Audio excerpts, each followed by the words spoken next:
Muchas gracias a ustedes por invitarme y a todos ustedes por venir. Vamos a ver, yo diría que la antropología es la clave de todo lo que está pasando, para bien o para mal. Lo que está en juego es la concepción de la naturaleza humana. Y está en juego con ello la política misma, la religión, el derecho, que son las claves de toda cultura, política, religión y derecho. Sin ellos prácticamente no hay cultura, o la cultura es nihilista, combinadas de una manera o de otra, eso es diferente. Pero todo ello depende de la concepción antropológica, la idea que se tenga de la naturaleza humana. En este sentido, desde el punto de vista político, que es al que me voy a ceñir, la antropología tiene dos aspectos. Uno, el praxiológico, de praxis, acción, praxiológico, la teoría de la acción humana. Otro, el metodológico. El método significa el modo en que se investiga alguna cosa. Y entonces,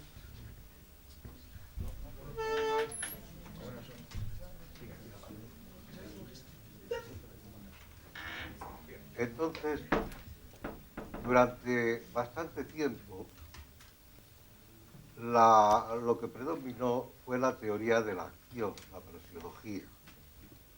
Cómo actúa el hombre político. En este sentido, la primera concepción antropológica es la natural o espontánea, que es la de los griegos. Siempre hay que remontarse a la cultura griega, que podría ser como el paradigma de todas las culturas naturalistas. Culturas naturalistas son aquellas que piensan que el mundo es increado, que no tiene un origen concreto, sino que es increado, que existe ahí de una forma natural, que a lo mejor se vuelve a repetir lo mismo cíclicamente, etc. Pero los griegos son el paradigma para nosotros, para Europa, para el mundo occidental, y a partir del mundo occidental hoy es para todo el mundo, porque lo que está ocurriendo es que la globalización no es otra cosa que la universalización de la cultura europea. Cultura europea que, como saben, está en cambio en decadencia, mientras en otros sitios parece que está produciendo sus cosas. Pues bien, para los griegos el hombre es un ser natural, igual que cualquier otro ser vivo, igual que un perro, un gato, un elefante, etcétera, lo que ustedes quieran. Lo que pasa es que tiene razón, que es la palabra logos en griego significa razón, tiene razón, tiene la capacidad de hablar, porque tiene razón, y entonces tiene la capacidad de organizar su vida colectiva, no solo la vida individual, sino la colectiva, la manera de vivir juntos. Así como los animales viven en manada espontáneamente por instinto, en cambio el hombre puede organizar su vida utilizando el logos, utilizando la razón. Por eso decían los griegos, lo habrán oído infinidad de veces, que el hombre es un zoon político, un animal político. Y este animal político es político precisamente por esa capacidad. Y porque tiene esa capacidad de organizar la vida colectiva, de organizar nuestra vida como vida colectiva y tres formas de vida, la vida individual, la vida interindividual y la vida colectiva. La vida individual es la vida de cada uno de nosotros, íntima, personal, etcétera. La vida interindividual es la de relaciones de nosotros, por ejemplo, la relación amorosa es el prototipo de la vida interindividual, y luego la vida colectiva en la que seguimos usos, pautas, normas, etcétera, que no sabemos de dónde vienen, pero que están ahí: el saludo, dar la mano, decir buenos días, decir, bueno, ¿quién ha inventado eso? Pues nadie lo sabe. Está ahí y simplemente lo aceptamos. Aceptamos los usos y nos adaptamos a la vida colectiva. La vida colectiva, que querámoslo o no, es la mayor parte de nuestra vida. Si no vivimos colectivamente, no podríamos vivir. Justamente la historia se podría decir que consiste en el progreso de la individualidad, de la persona, de la personalidad, frente a lo colectivo. Para los griegos, la vida era sobre todo la vida colectiva. Pero sin embargo, con esto, el uso de la razón para organizar la vida colectiva, descubrieron también otra cosa, la libertad política. La libertad política, que es esa facultad de organizarse según la razón, colectivamente, mediante la discusión, mediante el diálogo, etcétera, organizamos la vida colectiva. Descubrieron la libertad política y eso ha pasado a la cultura occidental. No descubrieron los otros aspectos, lo descubrieron, pero limitadamente, porque los griegos descubrieron el logos, la conciencia con S. Ahora explicaré por qué hay que insistir en que es con S, la conciencia, pero no tenían idea de la conciencia sin S. Son dos cosas distintas. Unamuno insistía mucho en esto, es un problema muchas veces, por ejemplo, en traducciones, porque solo en español y en alemán, que yo sepa, hay la distinción entre conciencia y consciencia, en los idiomas europeos. En los demás es la conciencia, la conscience, consciousness, es decir, se confunden los días, a veces da lugar a ciertos equívocos esa falta de la S o el añadir la S. Pues bien, los griegos no descubrieron la conciencia, descubrieron la consciencia. El hombre es un ser consciente y es un consciente de que tiene razón, de que tiene logos y de que en este sentido tiene la libertad de organizar la vida colectiva. O sea, los griegos descubrieron dos cosas importantísimas. En primer lugar, el logos, que el hombre posee logos, posee razón. Segundo, que el hombre es un ser libre. Pero se quedaron ahí. Y a partir de ahí viene todo el pensamiento político griego. El pensamiento político griego, en el cual no voy a entrar, pero que está presente todavía entre nosotros hoy en día, aunque no se mencione ni a Platón, ni a Aristóteles, ni a Jenofonte, ni a nadie, está sin embargo presente en el sustrato. El cristianismo modificó las cosas. A esa concepción politológica, se puede llamar así, la terminología la tomo de un autor alemán, a esa antropología politológica basada en que el hombre es un ser natural, que organiza su vida colectiva, organiza la ciudad, etc., viene a sustituir poco a poco la concepción escatológica. La concepción escatológica. El griego no tenía gran idea de la trascendencia. Pensaba que todo era, por decirlo así, inmanente al mundo. Él mismo era un animal distinguido, que era distinguido porque era capaz de vivir políticamente, organizarse, convivir, etcétera, organizar la convivencia, pero nada más. En cambio, con el cristianismo aparece otra cosa, que es la conciencia.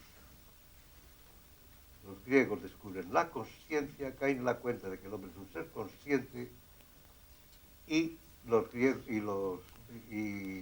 con el cristianismo aparece la idea de la conciencia que se refiere a la vida interior. Para los griegos, la libertad era la capacidad de moverse a voluntad, es una frase de Aristóteles, la capacidad de moverse a voluntad, libertad exterior. Con el cristianismo aparece la idea de la libertad interior, El hombre posee logos, el hombre posee razón, todo lo que decían los griegos, pero además tiene esa otra capacidad, de que tiene vida interior por la cual se trasciende a sí mismo cada uno de nosotros, es decir, el hombre interior dirige al hombre exterior, la conciencia dirige a la consciencia, se podría decir. Somos conscientes, pero tenemos conciencia de que podemos actuar bien o podemos actuar mal. No es que los griegos no tuvieran esta conciencia, al revés. Para ellos, el bien era el objeto de la vida colectiva. Era el bien común de todos. Se decía en el agazón. era el bien colectivo de todos. Lo mismo el cristianismo, pero de otra manera, porque la idea de bien y de mal es mucho más concreta y está dirigida por la conciencia. Aparece entonces ahí otra concepción antropológica distinta, con la cual a la libertad política se le añade la libertad personal, individual, íntima, sería mejor decir personal, pero en fin, estas son discusiones que no vienen al caso. Descubre esto, la libertad personal, pero también descubre la libertad interindividual. Descubre que, por ejemplo, que la libertad individual crea otras formas de vida, intermedias entre la vida colectiva y la vida puramente personal o individual. Porque el cristianismo aporta una cosa que para los griegos no estaba clara, la idea del amor. El amor es la base de la convivencia. La convivencia de organizarse desde el punto de vista del amor, que es el amor de Dios, etc. Entonces toda acción humana trasciende a los demás. Trasciende a los demás, se trasciende a sí misma, igual que la vida interior del alma trasciende al otro mundo, al mundo de lo sobrenatural. El cristianismo descubre lo sobrenatural. Entonces, la vida en este mundo, la vida colectiva, ha de organizar, es el objeto de la política. La vida colectiva, no la vida personal ni la vida interindividual, como está ocurriendo hoy. Hoy los estados legislan pues, sobre si podemos pensar esto, podemos pensar lo otro, si vemos la política correcta, etcétera, etcétera. No, eso es una degeneración de todo ello. En la vida, la política se refiere únicamente a las relaciones exteriores entre nosotros. El objeto de la política es el de velar o el de cuidar por que la gente colectivamente viva habitualmente, ya, es decir, de acuerdo con su libertad personal, su libertad individual. Son hoy las que están siendo atacadas, más atacadas, sobre todo la personal o individual, por la manipulación de las conciencias. Bien, pues el cristianismo aporta, con su diversión, aporta esta concepción escatológica según la cual la vida en este mundo ha de organizarse de acuerdo con normas racionales, pero teniendo en cuenta que el fin del hombre no es la vida exterior solamente en este mundo, sino también la vida en el otro mundo, la vida en lo sobrenatural, la vida en el nivel de lo sobrenatural, la vida, digamos así, la salvación eterna. Cosa que para los griegos no estaba nada clara. El griego tenía que salvarse, es muy confuso todo eso, pero en fin, tenía que salvarse en este mundo. Por eso tenía que organizar la vida colectiva. Era la salvación que prevalecía. Había que buscar cuál era el bien, etcétera, para orientarse por ese día, el bien común de todos, para vivir mejor en este mundo, lo mejor posible, estar bien en este mundo. En cambio, para el cristiano, eso sí, sin duda, pero es secundario. Es secundario porque el objeto es el otro mundo. Con lo cual, la idea de bien sufre una grande transformación. El bien común sufre una grande transformación. Porque es un bien que tiene que tener en cuenta que está orientado a la trascendencia, a facilitar la salvación de todos, no solo la salvación externa. Bueno, esta concepción, si hay alguna cosa que no queda clara o que no entienden, o alguna aclaración que necesiten, díganmelo, por favor. Antes he dicho que el amor es la base de qué. En el cristianismo, el amor es la base de la vida colectiva y de toda la relación humana. Porque es el amor trasciende a Dios, porque Dios crea por amor. Dios no crea, eso los griegos no tenían noción nunca. Dios crea por amor. Dios no tenía por qué haber creado el mundo, pero ha creado el mundo. Es el hecho fundamental. Y lo ha creado con unas reglas, etcétera. Entonces de ahí se deriva que hay que ajustarse a las reglas de la creación. Eso que se llama al orden de la creación. El derecho natural, etcétera, etcétera, son las reglas que Dios, por las cuales Dios ha impuesto al mundo al crear. Que es la ley natural, que es lo mismo que la ley divina, prácticamente. Bueno, entonces, ¿hay alguna pregunta más, alguna aclaración, por favor? Entonces, el cristianismo, esta concepción cristiana, se mantiene durante toda la Edad Media. Pero debido al desdoblamiento entre la vida natural y la vida sobrenatural a la que se aspira, aparece también un importante desdoblamiento institucional, que entre los griegos no tenía prácticamente importancia. El desdoblamiento entre las instituciones políticas y las instituciones religiosas. Dicho de otra manera, entre la Iglesia y el poder político. Son dos instancias distintas. El poder político es eso, poder, potestad.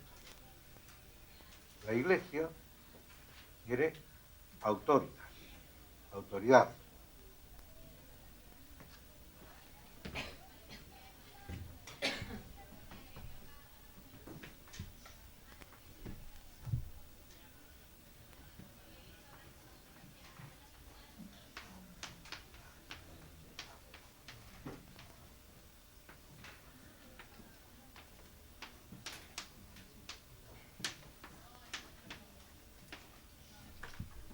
Como a lo mejor lo ven, es muy fácil, pero a lo mejor lo ven a veces escrito en latín directamente, es muy común, que sepan, potestas es poder, se refiere a poder, es una facultad, autoritas es la autoridad. La potestad no es más que eso, poder, fuerza, capacidad de actuar. En cambio, la autoridad implica reconocimiento de que el que la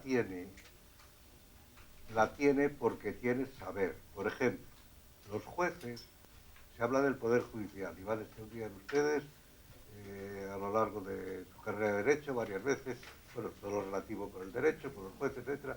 Los jueces en puridad no son poder, aunque se hable del poder judicial, son autoridad.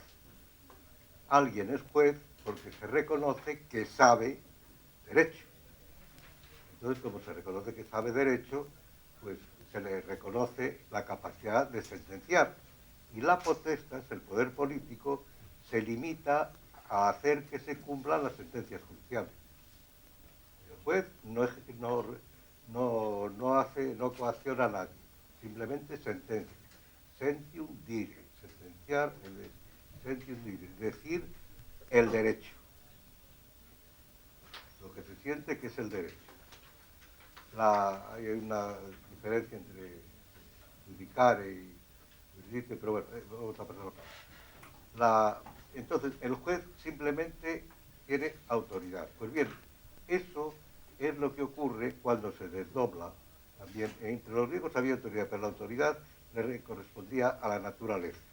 Por eso la filosofía griega trata de averiguar cuál es el ser de las cosas. De ahí viene toda la filosofía que se basa en la idea de ser. ¿Cuál es el ser? ¿Cómo son las cosas realmente? Porque a la autoridad de cómo sea la naturaleza es a lo que tenemos que atender. Esto está más claro, en cambio, en el cristianismo, porque aparece la institución que es la Iglesia frente a lo político, no al Estado. En la Edad Media no existe el Estado. El Estado no ha existido jamás hasta mediados del siglo XVI. Aunque lean ustedes el Estado egipcio del año 2500 a.C., el Estado chino o el Estado ciudad griego o algo por el estilo, eso es falso. El Estado no aparece hasta el siglo XVI. Hay elementos que van configurando la forma del Estado, pero no aparece hasta ese momento. El Estado justamente llega hasta nuestros días y que prácticamente está dejando de existir. Es una de las causas de todos los problemas que existen hoy. Bueno, en la Edad Media había entonces el poder político, que era el imperio, fundamentalmente heredado del imperio romano y la Iglesia, pero luego los poderes particulares, los diversos reinos. La Iglesia tenía la autoritas. La autoritas, que no significa que la Iglesia tenga que inmiscuirse en las cuestiones temporales, sino que la Iglesia es la que dice lo que está bien y lo que está mal, en virtud del saber que tiene como custodio de la verdad evangélica, de las verdades divinas, etcétera, etcétera. Entonces la Iglesia, en cierta manera, no dirige al poder político, pero sí significa una coerción para el poder político. De hecho, de otra manera, la división principal del poder en Dios, hay que suponer que tiene al mismo tiempo potestad y autoridad, que es lo mismo. Sabe y puede. Con la palabra crea el mundo, simplemente con la palabra. Ahí están unidos el poder y la autoridad. Pero en este mundo hay el poder político, que es el poder, la fuerza, la capacidad de obligar, y la autoridad, que le corresponde a la Iglesia, que es la que sabe lo que corresponde al otro mundo, lo que está bien. Entonces la Iglesia se convierte en la custodia del orden moral, no del orden político, sino del orden moral, y entonces el Estado se ocupará del orden político, de la vida colectiva. El Estado no, perdón, lo político o el poder político. Esto más o menos se mantiene. ¿Cuál es la concepción antropológica aquí?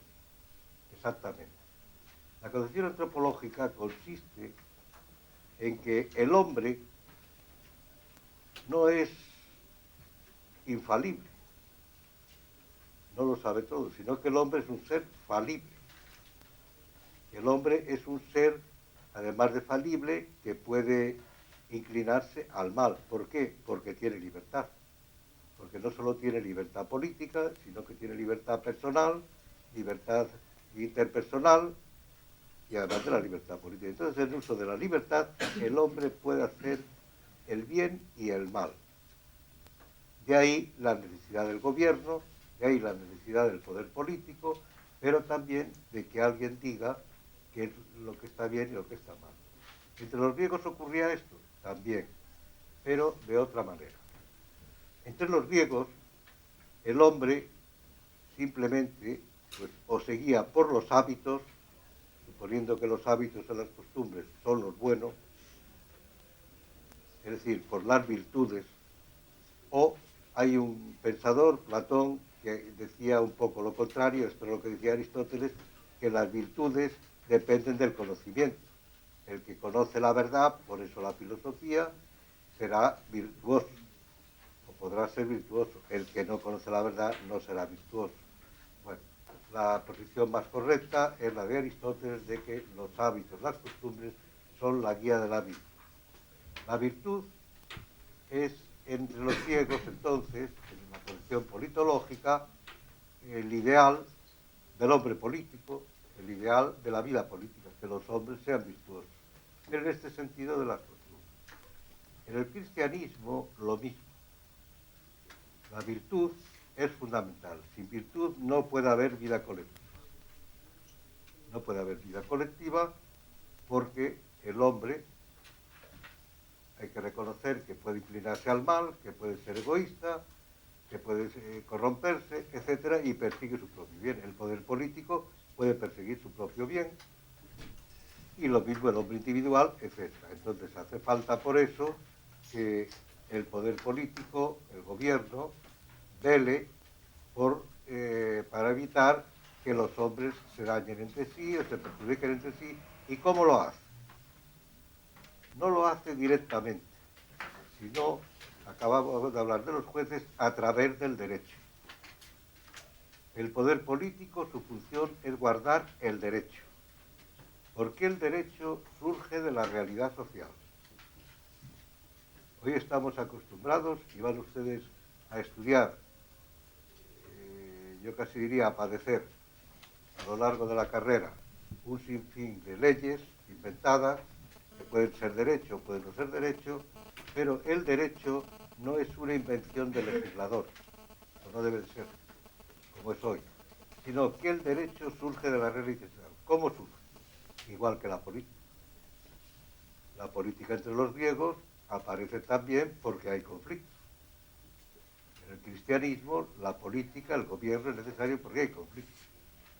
Todos podemos ser muy buenos, pero sin embargo, yo quiero, a lo mejor, pues el lápiz que tiene mi compañero, y si puedo, en un descuido se lo quito. Podemos ser muy buenos, pero hay eso que se llama los deseos miméticos que nos hacen querer lo que otros quieren. El deseo mimético, que es la imitación, nos hace querer lo que otros quieren. En fin, hay unas tendencias al conflicto. El conflicto necesita ser resuelto y se resuelve como mediante el derecho, pero la cuestión de derecho surge cuando hay conflicto. Si no hay conflicto, no hay cuestión de derecho. Si alguien le roba algo a alguien y ese el robado pues dice me da lo mismo, no hay conflicto. El conflicto surge si aquel al que le ha robado se enfada, persigue al ladrón, lo denuncia, etcétera, etcétera. Entonces surge la cuestión de derecho. Si no, no hay derecho. Conflicto político, lo mismo. Aunque aquí es una cuestión de intensidad. El conflicto político, ¿cuándo surge? Surge cuando dos grupos, pues, por ejemplo, luchan por el poder, quieren el poder. Si un grupo, si nadie quiere el poder más que un grupo, no hay conflicto. Pero si dos grupos quieren el poder, entonces surge el conflicto. Y entonces aparece el gobierno para encauzar, pacificar o amortiguar esos conflictos. En el caso extremo, mediante una decisión que toma el político, que es parecida a la decisión del juez. El juez, cuando sentencia, está decidiendo. Decide. La sentencia es una decisión, por eso sentencia viene de dicare. Es una decisión que toma el juez en función de su saber. El político es el que toma una decisión cuando hay un conflicto que no puede resolver el derecho. El derecho normalmente lo que hace es que resuelve todos los conflictos. Pero hay conflictos que son irresolubles. Son insolubles. Pongamos, por ejemplo, un conflicto exterior entre dos poderes políticos, dos estados actualmente. Si el derecho internacional no vale, no lo acepta alguno de ellos, surge el conflicto. El problema es que hoy no hay árbitro para ello. Habría que acudir a la guerra, mientras que en la Edad Media tenía la ventaja de que se reconocía al papado la capacidad de árbitro. A veces no se le reconocía. Y a veces el Papa estaba también en conflicto. Pero en fin, teóricamente era así. A los obispos, aquí fuera. De hecho, en la Edad Media llegó un momento en que había prácticamente 300 días de tregua, números redondos, 300 días de tregua en los que no se podía combatir, estaba prohibido. Era un pecado gravísimo. Con lo cual, por unas razones o por otras, en la Edad Media se vivía bastante bien, había también 300 y pico días de fiesta al año. No creo que se vivía tan mal. Bueno, entonces, tenemos esto que la concepción escatológica introduce sobre todo esa tensión entre lo que se llama el poder temporal y la autoridad espiritual, que es la auténtica división del poder, la división más radical del poder, la que permite que un poder pueda ser criticado por inmoral, en la que se basa el derecho de resistencia. Fíjense que hoy no existe el derecho de resistencia, ha sido abolido. El derecho de resistencia ha existido durante toda la Edad Media y es fundamental para la libertad política. Ahora entraré y diré por qué. El derecho de resistencia. Hoy no hay tal derecho, queda reducido a la objeción de conciencia, si acaso, y que es un concepto jurídico que el Estado lo reconoce si quiere y si no, no lo reconoce. Por ejemplo, en materia fiscal no lo reconoce porque el Estado se juega su vida. Es decir, la oligarquía gobernante se juega su posición si reconoce el derecho de objeción fiscal. Por ejemplo, reconoce otras objeciones, pero no es. Bueno, entonces tenemos que la concepción antropológica, politológica, es una concepción de que el hombre es un ser natural, organiza su vida, etcétera, racionalmente, buscando el bien de todos, de la comunidad, del grupo, etcétera, etcétera. La concepción escatológica, lo mismo, pero guiada por la concepción también sobrenatural, de que hay otra vida, que hay que orientar esta vida hacia la otra, y que el hombre debe de guiarse por sus libertades personales, sociales, y el gobierno simplemente se limita a garantizar el derecho, a garantizar que se cumplirá el derecho en caso de conflicto. Y el derecho, antes he hablado, por cierto, de la política, los orígenes del conflicto. Si no hubiera conflicto no haría falta el gobierno. El derecho, no haría falta el derecho si no hubiera conflictos. Pero es que hay otra manera también previa que es importante, ya que estamos con esto desde el punto de vista de la antropología, es importante resaltar que normalmente la mayoría de los conflictos en una sociedad normal,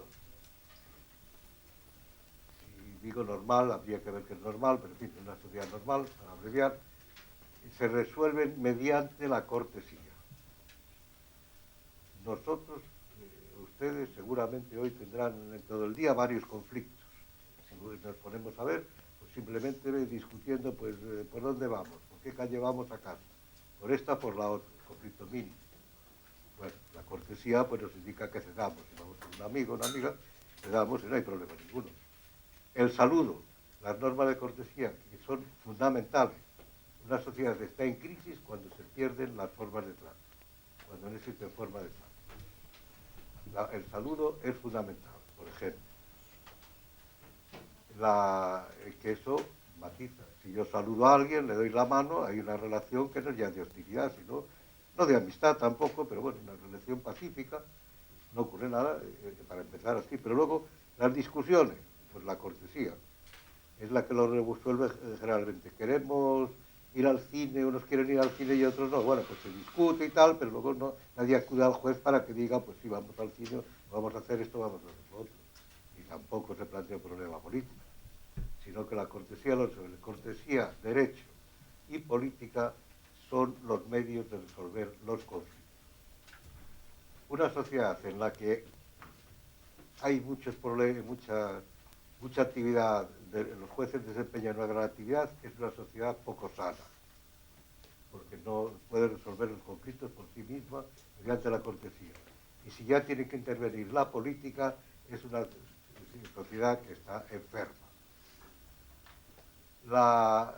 Bien, todo esto, eso sería la concepción praxeológica. Concepción praxeológica que va a continuar, pero en el siglo XVI aparece eso que se llama el Estado, pero en el XVII aparece un pensador que es Thomas Hobbes.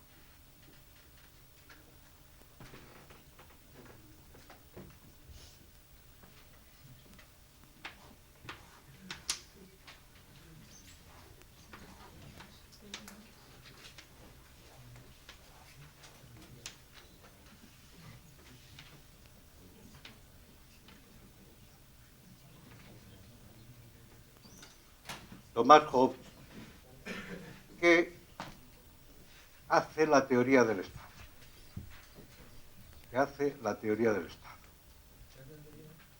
Thomas Hobbes, H-O-2-E-S,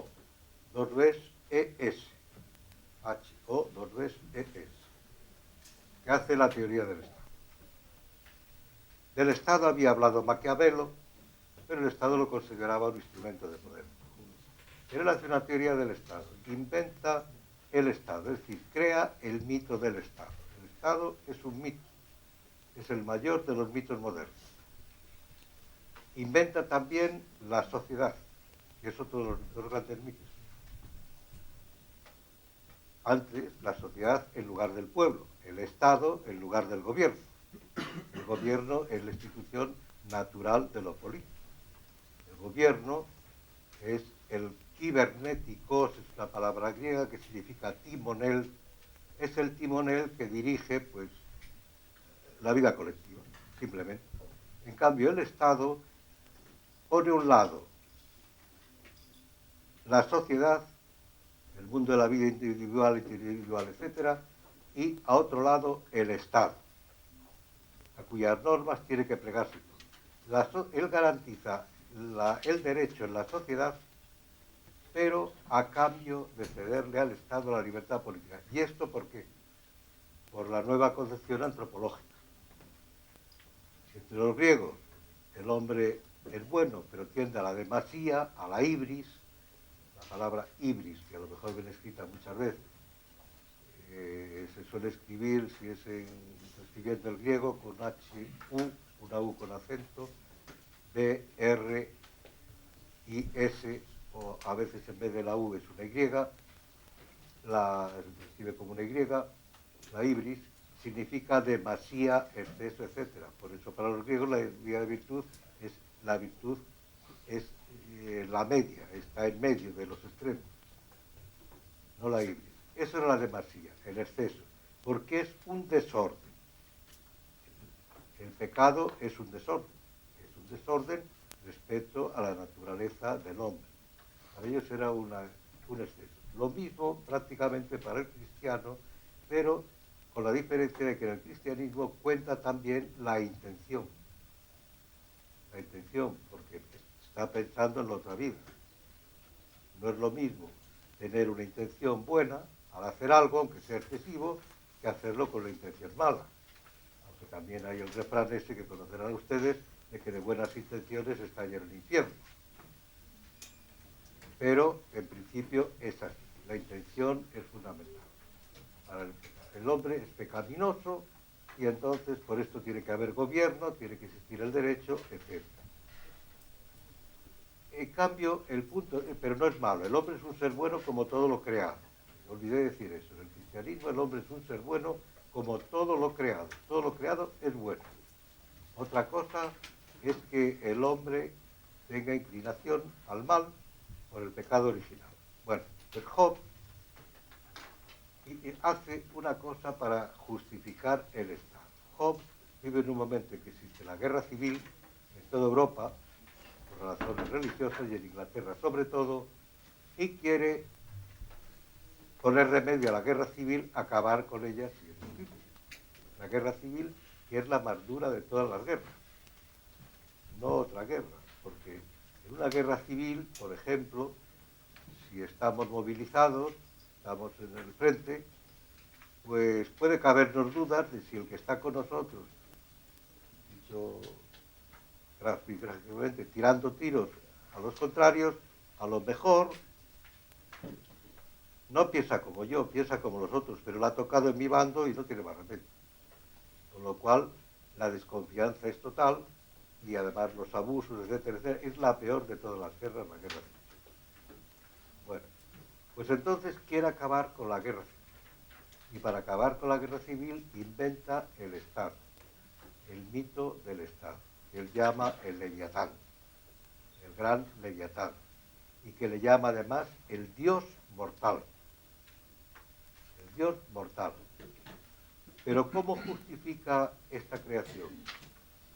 Pues diciendo que el hombre es un ser, el hombre natural es un ser absolutamente corrompido, absolutamente malo, que solo persigue su propio bien, que es radicalmente egoísta, que si no hubiese Estado, es decir, alguien capaz de impedir la guerra civil, habría una perpetua lucha de guerra de todos contra todos.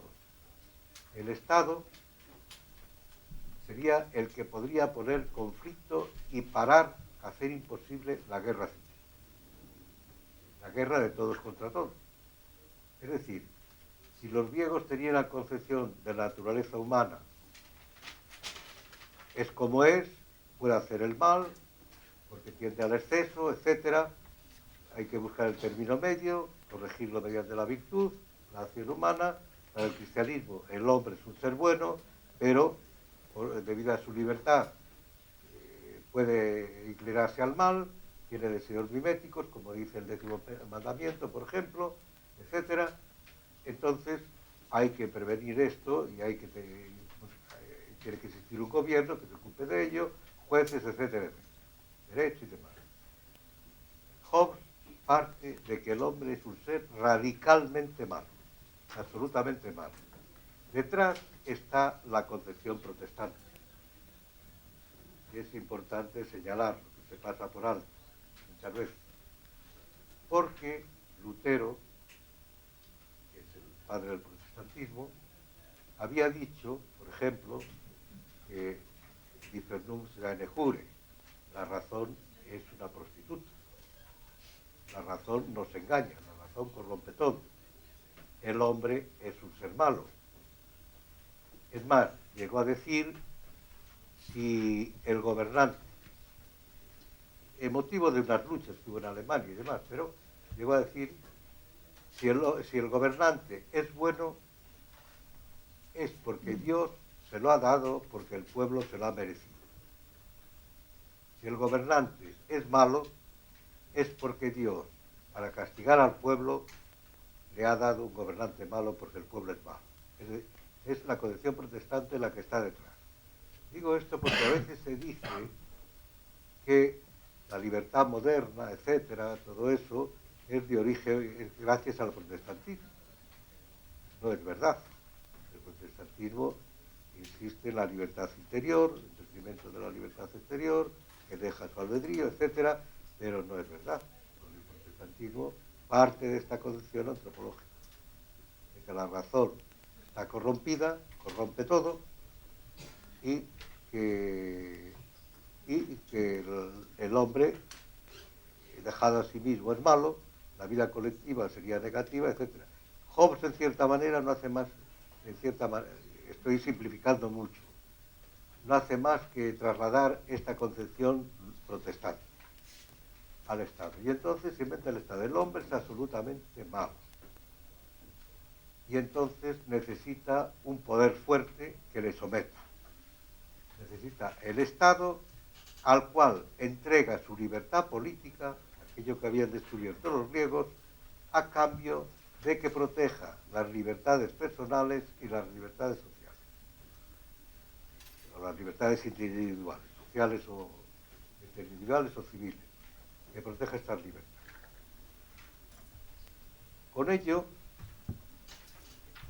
aparece dos cuestiones. Primero, aparece el Estado, que va a seguir hasta nuestros días, progresando hasta nuestros días. Pero segundo, aparece aquí una concepción que en cierta manera, desde el punto de vista metodológico, no solo desde el punto de vista praxeológico, praxeología, pues los dos casos primeros, bueno, la acción humana como es, el hombre tiende a hacer el bien, pero puede excederse, pero el hombre tiende a hacer el bien, pero es pecaminoso, etcétera, para estudiar la acción humana. Pero ahora aparece una concepción que en el fondo no deja de ser la de Hobbes, y es una concepción metodológica. Es decir, que intencionadamente se pone como presupuesto que el hombre es malo, para justificar el poder político y, en el caso de Hobbes, el poder político absoluto, que es lo que implica el Estado. Aquí aparece una paradoja, en cierta manera, que desde el punto de vista metodológico, la concepción de Hobbes es la que debe de ser la concepción adecuada para el estudio, para el análisis político. Al analizar cualquier gobierno, analizar la política, etcétera, debemos partir de la base de que el gobernante, el príncipe, los políticos buscan solo su propio bien. Esta sería la concepción política desde el punto de vista, insisto, metodológico, que no hay que confundir con la concepción puramente praxeológica. La acción humana está, el hombre real, digamos, el hombre real no. Aquí se está presuponiendo un tipo de hombre, se inventa un tipo de hombre, el hombre radicalmente malo. Y esto es así, porque para analizar los gobiernos, para analizar la realidad política, etcétera, hay que partir de ese presupuesto. ¿Por qué? Justamente para crear aquellas instituciones que impidan que la maldad humana, en el caso de existir, que existe siempre, aunque no sea la maldad esta extremada de un Stalin o algún personaje por el estilo, pero todos nosotros hacemos mal alguna cosa, si no todos los días, pues de vez en cuando. Eso es normal, entra dentro de la normalidad, pero el análisis político debe tener eso en cuenta y radicalizar. Por eso hizo una cosa además muy importante el análisis de Job, que uno de los deberes de toda persona que se crea libre es desconfiar del gobierno. No fiarse nunca del gobierno, aunque sea el de los nuestros. Porque hay también otra frase célebre: el poder corrompe y el poder corrompe absolutamente. El que tiene poder tiende a abusar del poder. Es la forma de dominar. Por ejemplo, en los ejércitos hay una máxima,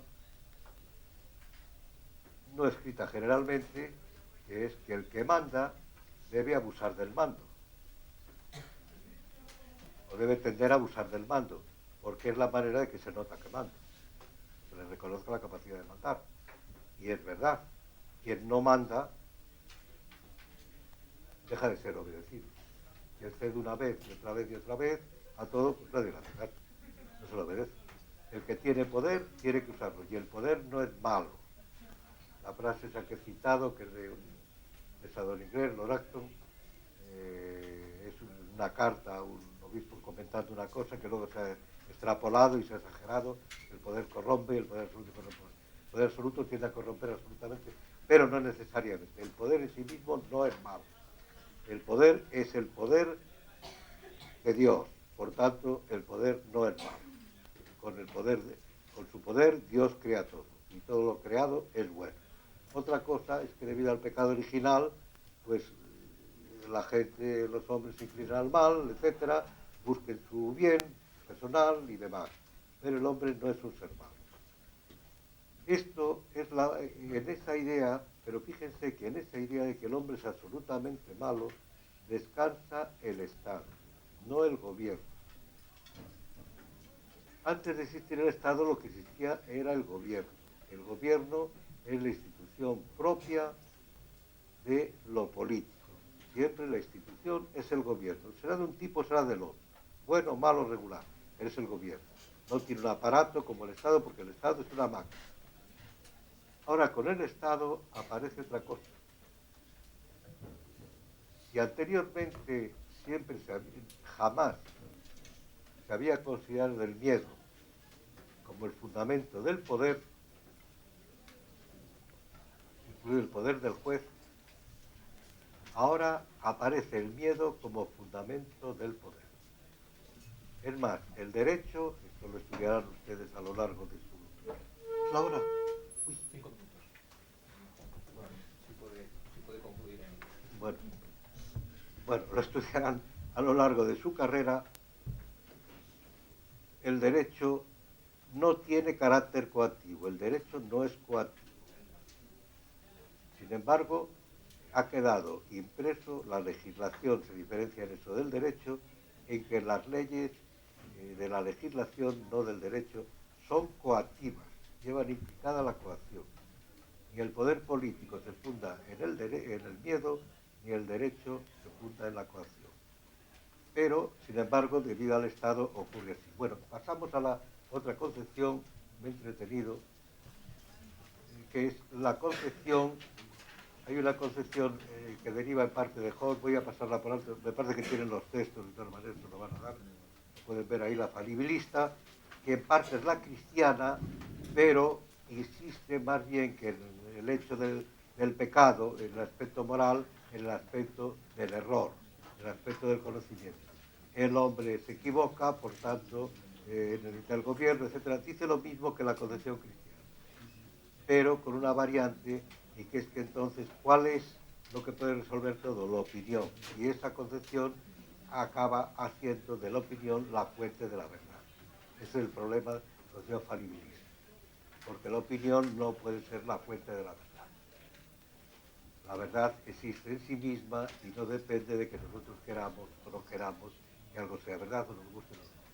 Bien, la otra concepción, la última concepción, es la penúltima, es la de Rousseau. Rousseau dice al revés que el hombre es un ser absolutamente bueno.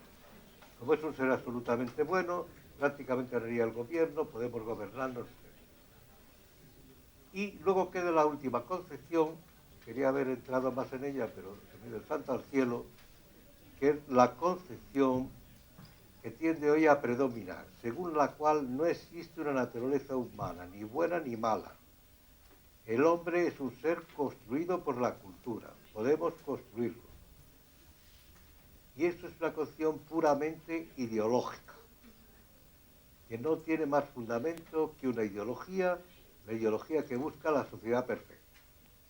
La sociedad que busca la sociedad perfecta, que es siempre la idea de todas las ideologías, pero que ahora se ha tomado un matiz nuevo. La ideología, por ejemplo, la marxista, era mecanicista. Pero han aparecido las bioideologías.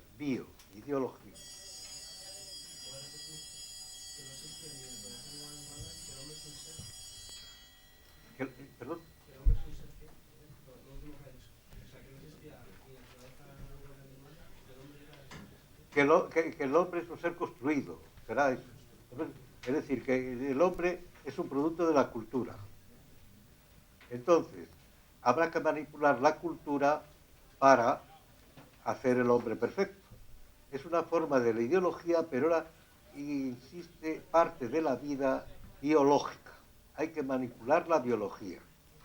Y por ahí aparece una serie de bioideologías, que ya no son ideologías porque son biologicistas, se fundan en la biología, no en la mecánica, son derivaciones de la ideología, que tratan de cambiar, de alterar la naturaleza humana para cambiar la civilización.